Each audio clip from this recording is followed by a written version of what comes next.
सुनो द्रौपदी शस्त्र उठा लो, अब गोविंद न आएंगे। कब तक आस लगाओगी तुम बिके हुए अखबारों से? कैसी रक्षा मांग रही हो, कैसी रक्षा मांग रही हो दुशासन दरबारों से? महिला का संघर्ष उसका अपना संघर्ष होता है। उसे अपनी शक्ति पहचाननी पड़ती है और अपनी शक्ति के बल पर उसे संघर्ष करना पड़ता है और लड़ना पड़ता है। अब मैं क्यों कह रही हूं कि 40% महिलाओं को राजनीति में आना चाहिए और इस विधानसभा के चुनाव में खड़ा होना चाहिए? क्यों कह रही हूं? क्योंकि जब तक महिलाएं आपकी तरह राजनीति में नहीं आएंगी, जब तक आगे नहीं बढ़ेंगी, जब तक आपके यहाँ आप सब कर रही हैं, यहाँ आपके क्षेत्र में पानी की व्यवस्था नहीं है। एक एक नल से 10-10 लोग पानी ले रहे हैं, 10-10 परिवार एक नल पर निर्भर है। उद्योगों का अभाव है, रोजगार नहीं मिलते।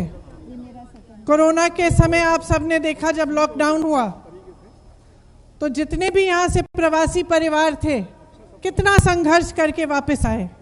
सरकार ने उस समय मदद नहीं की, उस समय कोई बसें नहीं लाए आपके लिए।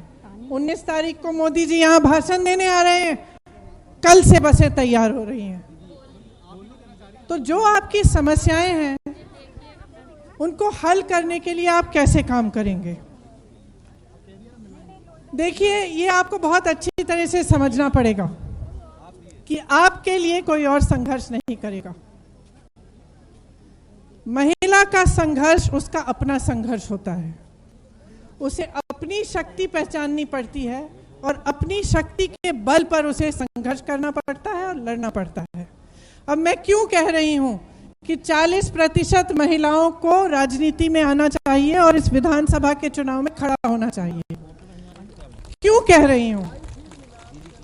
क्योंकि जब तक महिलाएं आपकी तरह राजनीति में नहीं आएंगी, जब तक आगे नहीं बढ़ेंगी, जब तक आपके यहाँ से विधानसभा की विधायिका नहीं होगी, तब तक आपके लिए आपके पक्ष में नीतियां कैसे बनेगी?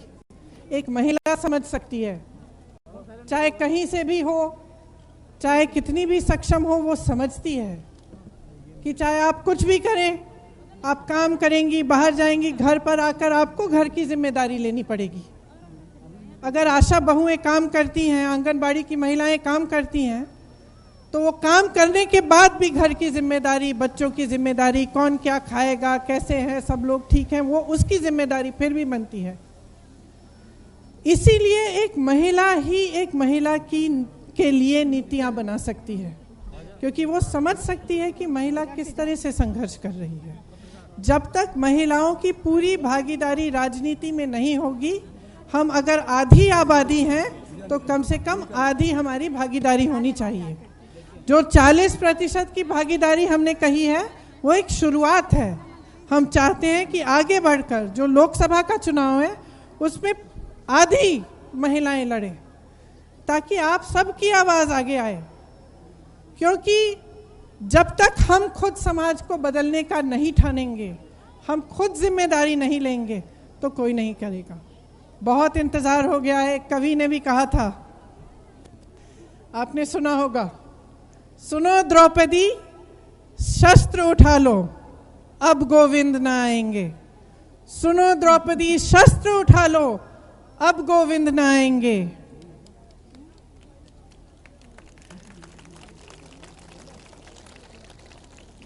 कब तक आस लगाओगी तुम, कब तक आस लगाओगी तुम बिके हुए अखबारों से? कब तक आस लगाओगी तुम बिके हुए अखबारों से?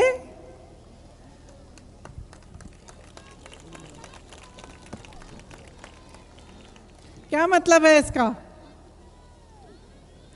इसका मतलब है कि तुम्हारी लड़ाई लड़ने के लिए कोई नहीं आ रहा है। तुम कब तक आस लगाओगी कि तुम्हारी आवाज कोई और उठाएगा? कैसी रक्षा मांग रही हो, कैसी रक्षा मांग रही हो दुशासन दरबारों से?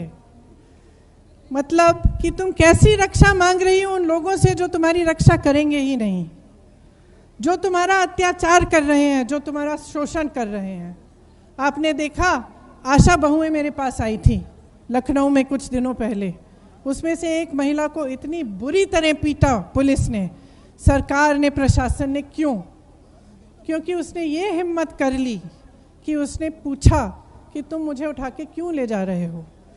वो मुख्यमंत्री जी की सभा में आई थी, एक अपनी मांगों को लेकर आई थी, सिर्फ अपनी मांगों को उठा रही थी, अपनी आवाज़ उठा रही थी। वहाँ आई, पुलिस ने कहा तुम्हें हम गिरफ्तार कर लेंगे। उसने सिर्फ ये कहा कि क्यों गिरफ्तार कर रहे हो, किस आधार पर तुम उठा के ले जाओगे मुझे। और उसको इतनी बुरी तरह से पीटा कि उसके हाथ टूट गए थे, उसके चेहरे पे चेहरा एकदम सूजा हुआ था, लाल था। उसने यहाँ पे चोटें दिखाई, यहाँ चोटें दिखाई। तो जब मेरे से बात कर रही थी, वो मुझे बता रही थी कि जैसे आपने आंगनबाड़ी बहनों के लिए कहा, आपका अभी तक मानदेय बढ़ाया नहीं गया है। वो सिर्फ अपने मानदेय को बढ़ाने के लिए अपनी आवाज़ उठा रही थी।